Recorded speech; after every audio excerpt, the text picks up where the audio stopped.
আমাদের প্রজেক্টের নাম হচ্ছে অটো অ্যাটেন্ড।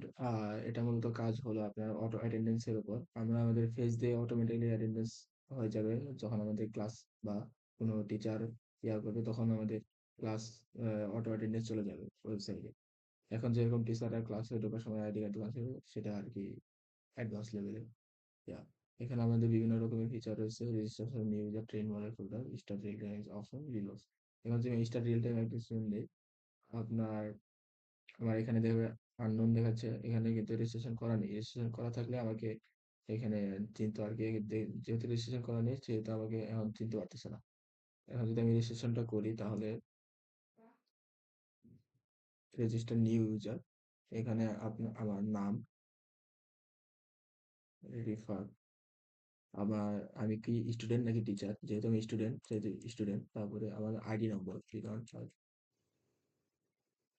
আইডি নম্বর, তারপরে আমার ডিপার্টমেন্ট, যেহেতু আমি ডাটা সায়েন্সে সেহেতু ডাটা সায়েন্স। এখন যদি আমি সাবমিট দিই, তাহলে আমার রেজিস্ট্রেশনটা নিবে।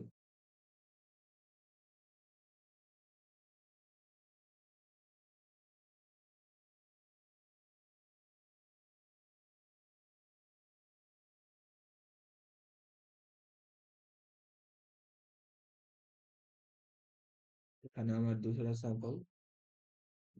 স্যাম্পলের মধ্যে আমার 200টাই যে নিতে হবে তা না, 200-এর মধ্যে নিলে ভালো হবে।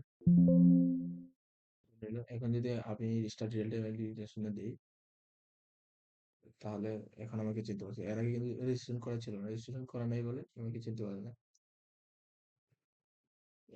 এখন এবার আরেকটা ইয়ে আছে, স্টার ট্রেন বলে ফোল্ডার। আমরা ট্রেন বলে টেক্সট ইমেজে, আপনার ইমেজ যদি না থাকে, তার মানে যে রেজিস্ট্রেশন করার সমস্যা হয়, তাহলে ইমেজ দিয়ে আমরা করতে পারবো, রেজিস্ট্রেশনটা করতে পারবো। টেক্সট ইমেজের ফরম্যাটটা এরকম হতে হবে, টেক্সট ইমেজের ফরম্যাট এরকম না হলে টেক্সট করবে না, মডেল ট্রেন ট্র্যাক করবে না। আর অপশনের এই জায়গায় আছে ভিউ অ্যানালিটিক্স। অ্যানালিটিক্সে আপনার অ্যাটেন্ডেন্সের বিভিন্ন অ্যাটেন্ডেন্সের ইয়াটা করতে পারবে, যে কে কতদিনে অ্যাটেন্ডেন্সটা ছিল। যে এখানে আপনার রিফার দেখাচ্ছে এতদিনে অ্যাটেন্ডেন্স, এটা এতদিনের অ্যাটেন্ডেন্স, সবগুলো অ্যাটেন্ডেন্স ছিল। আবার কে কয় দিনে, মানে কত তারিখের কে কত না কত দিনের কোনে কয়দিন প্রেজেন্ট ছিল, একটা মাসের ডেইলি স্টুডেন্ট মানে ডেইলি প্রেজেন্ট ছিল কি ছিল না, 1 তারিখে কি ছিল কি ছিল না, সেটার উপর একটা বিস্তারিত জিনিস। আর হলো ডিপার্টমেন্ট, কোন ডিপার্টমেন্টের কতজন, বা ডিএস এর কতজন, সিএসসি একটা ডিপার্টমেন্টের একটা সাবজেক্টে যে কতজন স্টুডেন্ট ছিল ওটা।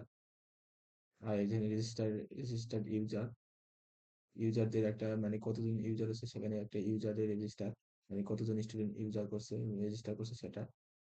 আর ডিলেট ইউজারের মানে একটা যে কোনো আইডি যদি দেয়, তাহলে ওটা ডিলেট হয়ে যাবে, এটাই ডিলেট ইউজারের ক্ষেত্রে।